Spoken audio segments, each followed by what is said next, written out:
Radio Espace, les grandes gueules. Leur spécialité, c'est la démesure totale. Tant qu'ils ne changeront pas, nous ne changerons pas non plus. Les grandes gueules, à suivre tous les jours sur la radio d'opinion. Radio Espace. Ensemble encore pour 50 minutes dans cette émission. Vous nous écoutez à la radio dans le Fouta sur 99.7, la même fréquence du côté de Bokeh, à l'international sur www.espacefmguinée.info.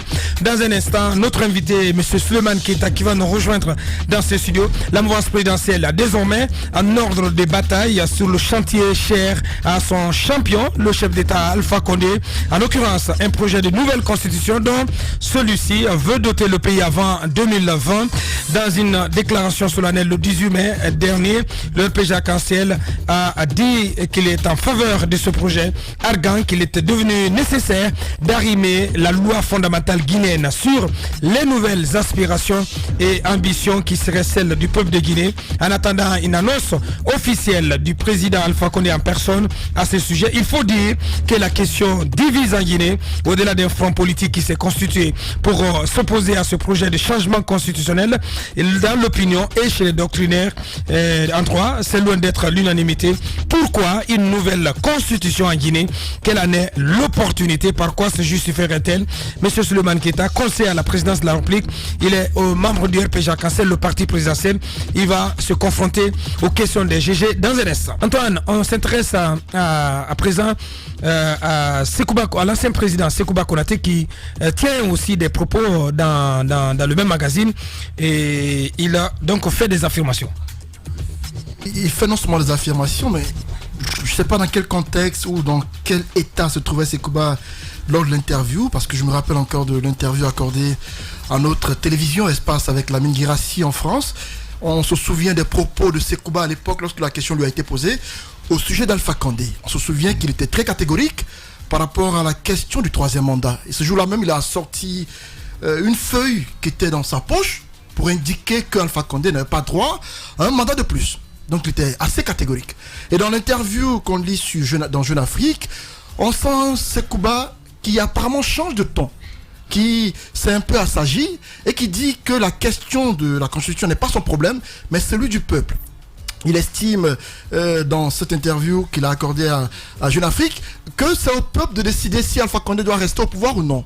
Parce qu'il estime que au temps de l'ancien Conté, le peuple a pris son destin en main. Au temps du capitaine Dadis, ça a été la même chose. Et également, en son temps, le peuple s'est fait entendre. Ouais. Et pour le ce qu'il dit est important, parce qu'il dit, je n'ai aucun conseil à donner au chef de l'État, mais comme je vous l'ai dit, ayant contribué à l'instauration de notre démocratie, j'espère simplement que mon action servira d'exemple et que le président agira dans l'intérêt du peuple guinéen. C'est important. C'est un conseil important, certes.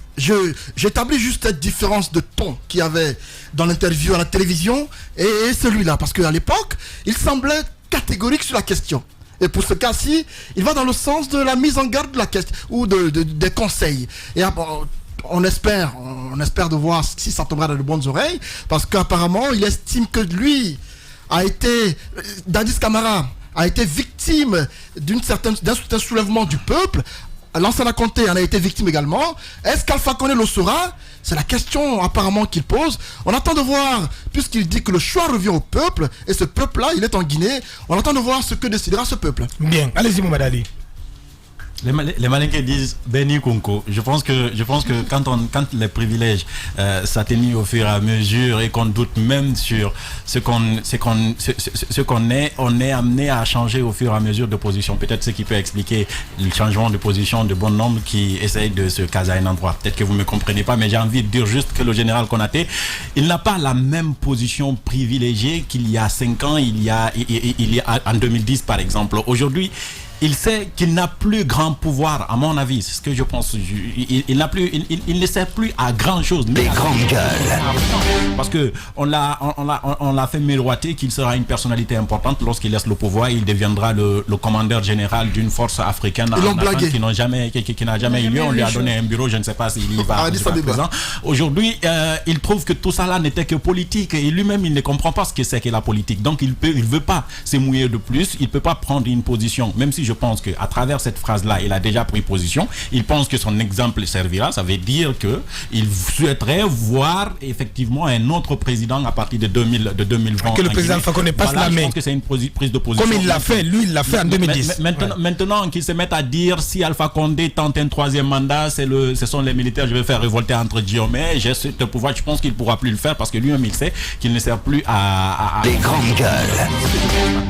Dans ce passage de Sekouba Konaté. Allez-y, Madame Sou. Alors, je pense qu'il y a un changement de ton par rapport à, comme Antoine l'a rappelé, à cette interview qu'il avait faite avec Lamine Guirassy à Paris, où il disait qu'il devait rentrer, je crois, dans 8 mois, qu'il devait venir en Guinée, qu'il ne serait pas d'accord, qu'ils vont voir ce qui se passe. En tout cas, il y avait, je ne sais pas ce qui s'était passé à l'époque. On voyait un homme révolté, un homme déterminé à venir en découdre avec le pouvoir en place, même si on sait qu'il n'avait aucune chance de le faire. De la façon dont on a réussi à le faire partir de la Guinée, de cette façon dont on est en train de retenir Dadis aujourd'hui à Ouagadougou, nous savons que Sekouba Konaté n'allait avoir aucune chance de mettre les pieds ici en Guinée.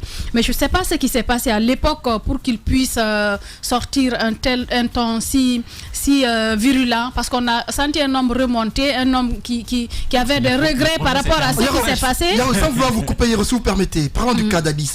On se souvient que Dadis, quand il voulait revenir en Guinée, il avait l'air d'être décidé, il était tellement remonté contre Alpha Condé à l'époque qu'il disait qu'il allait venir coûte que coûte en Guinée. Mais ces derniers temps, Dadis a complètement changé et il respecte Alpha Condé, il appelle son président et tout cela. On sent qu'il y a eu grande chose qui a assez choses ont changé entre le président. L'exil, on a comme l'impression que Sekouba, les relations ne sont plus les mêmes. Non mais l'exil n'est pas tendre avec les gens, parce que vous le savez, les gens, être au pouvoir et vivre en exil, c'est un peu difficile. Nous savons comment les choses se passent, parce que vous n'avez pas de source de revenus. Vous attendez certainement.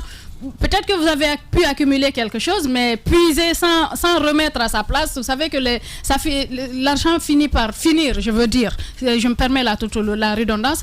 Mais ce que je remarque le plus souvent en politique, ceux qui sont au pouvoir réussissent toujours à amadouer les autres. Parce qu'eux, ils sont là, ils ont les capacités, ils ont en quelque sorte un endroit où puiser. Et vous savez, le plus souvent, ce n'est pas tout le monde qui a la conviction de pouvoir avoir une idée, avoir un avis à défendre et rester derrière cet avis jusqu'à la fin des temps. Mais je pense qu'il a dit quelque chose, vous l'avez dit, de très intéressant.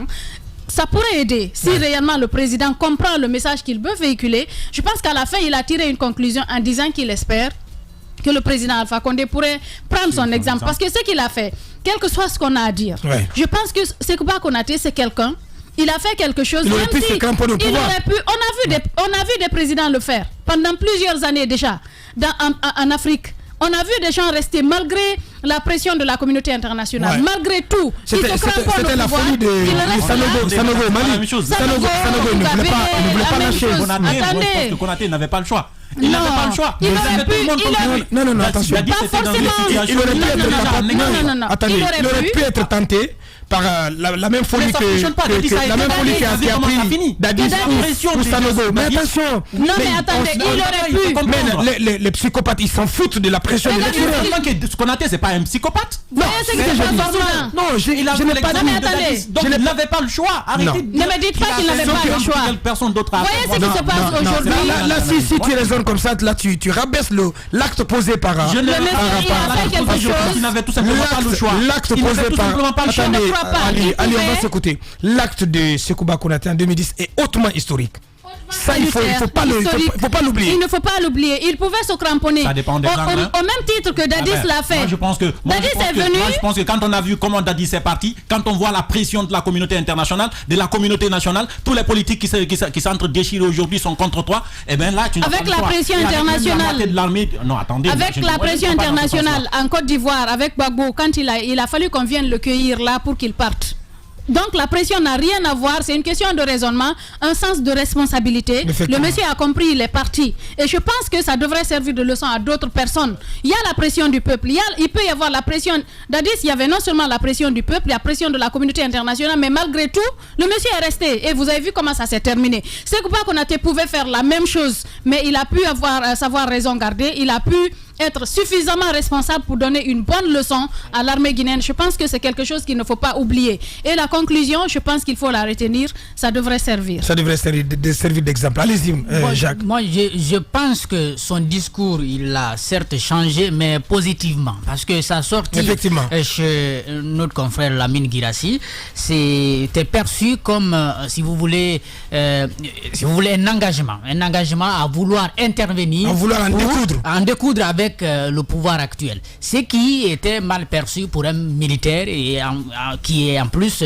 un ancien président par intérim. Je pense que c'était pas assez sage dans cette sortie à la télévision Espace. Maintenant, dans cette communication avec Jeune Afrique, je pense que c'est un discours mesuré. Et il ne dit rien qui est tout à fait contraire à ce qu'il a dit sur Espace TV, sauf que c'est la manière qui diffère. Parce qu'il dit non seulement il prend l'exemple sur lui-même, mais il dit c'est au peuple de défendre sa souveraineté. Donc, d'une certaine façon, il veut mettre le peuple devant ses responsabilités. De toutes les façons, il ne peut pas dire autrement. Sinon, il pourrait automatiquement être confondu à ceux qui sont actuellement au pays et qui combattent ouvertement Effectivement, très belle analyse. Allez-y, Basseko pour clore. Oui, s'il y a une qualité chez le président Alpha Condé qu'on reconnaît, c'est sa capacité à mettre au pas ses adversaires politiques. Le discours qui a été tenu par le général Sekouba Konaté récemment en dit long. Vous le savez, les grandes gueules. Dans un appel publié chez Mosaïque, il y a des émissaires du gouvernement Alpha Condé qui seraient allés donc en Europe rencontrer non seulement le général Sekouba Konaté, mais aussi le président du FUDEC aussi et Lansana Kouyaté. Donc est-ce que cette... existe encore ? Oui, est-ce que... Bon, l'ancien président, c'est l'ancien ministre des Affaires étrangères. Donc des Affaires étrangères. Est-ce que cette rencontre effectivement a-t-elle eu lieu? Quels sont les dessous? Pourquoi ce changement de ton en si peu de temps? Vous savez très bien, quand on a posé la question à l'ancien président de la junte militaire ici, capitaine Moussa Dadis Camara, est-ce qu'il est pour ou non une nouvelle constitution en Guinée? Bien, il a dit qu'il ne répond pas pour le moment à cette question. Pourquoi? Parce qu'il est en train de négocier aujourd'hui les conditions de son retour en Guinée. Est-ce que c'est aussi c'est dans la même optique que le général Sekouba Konaté a tenu aussi ce discours aujourd'hui? Parce que ce qui est évident, il y a quand même des contacts aujourd'hui entre le gouvernement du président Alpha Condé et le général Sekouba Konaté. Est-ce qu'il est en train lui aussi de négocier? Bien, il est en train de trouver les possibilités de pouvoir retourner aujourd'hui en Guinée. On sait que c'est pas facile pour lui. Donc il y a autant de questions. Maintenant sur ce qu'il a dit, c'est au peuple de Guinée. Effectivement, c'est au peuple de Guinée parce que bien avant lui, il y a le règlement Tiken Yafa Koli ou d'autres personnalités qui l'ont dit encore plus haut. Et ça, l'exemple a été suffisamment démontré à travers, comment on appelle, les changements intervenus sur le continent, non seulement au Burkina Faso, en Algérie ou encore dans d'autres pays. Effectivement, c'est au peuple de Guinée de prendre responsabilité. La suite dans un instant avec notre invité. Il se passe dans la vie politique tant d'événements inattendus, bizarres, que la Guinée paraît fumer la moquette. Chez les GG, la politique, vie de société, les grandes gueules, pour l'intérêt de la Guinée.